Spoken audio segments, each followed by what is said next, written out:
Our Region's Business is sponsored by PNC for the Achiever in You. Welcome to Our Region's Business with your host, Bill Flanagan.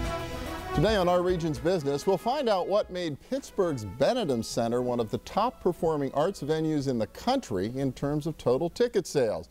And we'll hear about a new effort to convince local companies to buy Pittsburgh first.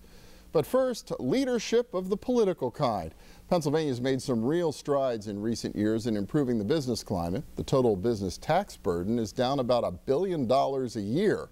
Laws have been changed to reduce lawsuit abuse, and the Commonwealth has recommitted itself to the phase-out of the capital stock and franchise tax, all amidst a challenging budget climate. State's ranking in terms of business friendliness has improved a bit, but there's still a pretty long way to go. Mike Turzai is back with us. He's Majority Leader of the Pennsylvania House of Representatives, and Barbara McNees is President of the Greater Pittsburgh Chamber of Commerce, an affiliate of the Allegheny Conference, which co-produces this program. And welcome. Good to see you both again. Good to have you back, Mike. Bill, great to be with you and Barbara. Yeah, well, actually, kind of give me your grade on what was accomplished here in terms of these kind of key business climate issues that Pennsylvania's been working on for years. Bill, in all earnestness, I know it's self-serving to a certain extent. I don't mean for me, but just for our overall leadership in the state legislature and the governor's office.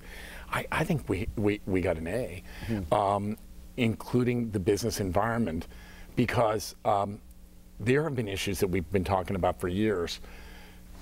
In a private-public partnership approach, Compete PA, the Chamber, Allegheny Conference, and many of us on the legislative end, where we wanted to improve the business tax climate, where we wanted to do lawsuit abuse reform, unemployment compensation reform, changes really to the building code, and also changes to the PUC, the Public Utility Commission, with respect to upgrades. All of them are not necessarily showy issues that get front page. You'll read about them in the business section, or you'll talk about them on a great show like Our Region's Business. But singularly, some people know. But when you add them together as a package, we have taken really, I think, the strongest step forward toward making a more competitive environment for employers to stay here or expand here or locate here. Well, Barbara, I probably should have asked you to give the grade, frankly, because you're here representing the business community. But yeah, how significant has all this been? Well, it's been very significant. The numbers that you just read through as you introduced us have been significant, and thanks to Representative Turzai, his leadership now as the majority leader in the House and being a real advocate for us all along on these business climate issues has allowed us to bring them forward and to get them at the top of the list on what we need to do to improve the business climate in Pennsylvania. And for the businesses, while you, Representative, might have referred to them as sort of incremental steps, that's very important because it sends a message about the willingness to make the change and to do the continuous improvement. And you and I know from what we do every day that continuous improvement business model is critical to both retention, expansion, and new locations of businesses in the Commonwealth and job generation. And it's very tough for legislative leaders, the governor, and others to sell the fact that when we have difficult budgets to balance, when there's revenues are not what they should be, that these incremental changes really do help grow the economy. That's a tough message for you to deliver. It is in the end about private sector job creation. It's called single sales factor. It's been one of the primary legislative goals of the Compete PA. Been talking about it for 10 years or more. And we've had incremental. I was blessed enough to have the first bill in 2006 that began that change. But I was talking to my colleagues, and I said, "Oh my goodness, guys, let's just get it done." And you know what? Everybody was on board. And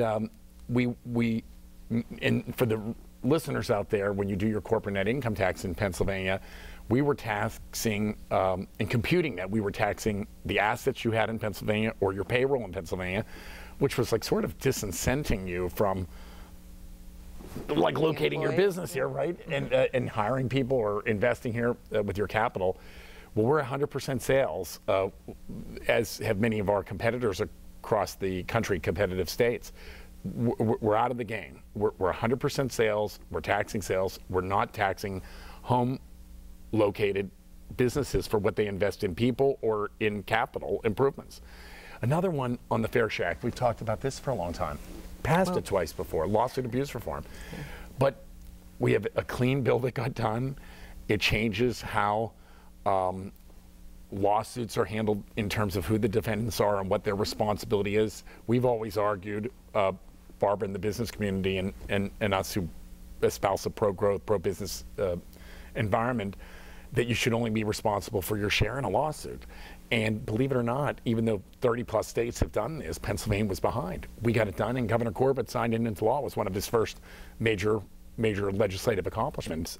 Just one other thing, unemployment comp reform. Oh, that was another big one. We talked about that too, and Barbara was here last. Yeah, tightened benefits, put a cap on the growth of benefits, have a job search requirement, and in addition, actually have made eligibility more stringent, more connected to the work environment. And those reforms were led by the governor and really the state chamber and local chambers. I've always been a proactive proponent of that as well. And that was another one. It was really important to have predictability in the cost of unemployment. Because your rates on a federal level continued to go up because it allowed us to pay off a huge debt that we had borrowed from the federal government that was going to start to, again, incrementally raise what businesses were going to have to pay in order for the interest rate to be paid back. So this took that problem away and helped us fix some of the abuses. So what's the one thing you really want to get done going forward? Well, we're going to do pension reform. I think you will see, at least for new hires, we're going to have to really talk openly about defined contribution plans. We're going to have to do that. I think you're going to also see some infrastructure. I think if we can make some changes to how we handle public pensions going forward for new hires in this state, I think we can also tackle things like transportation investment as well. Okay, big stuff, a lot to work on. Mike Turzai. Thank you. From the House of Representatives, Barbara McNees from the Greater Pittsburgh Chamber. Thank you both so much. Thank you. Yeah. And next up, buy Pittsburgh first. It makes a lot of sense, but what it takes to really make it happen. Stay with us.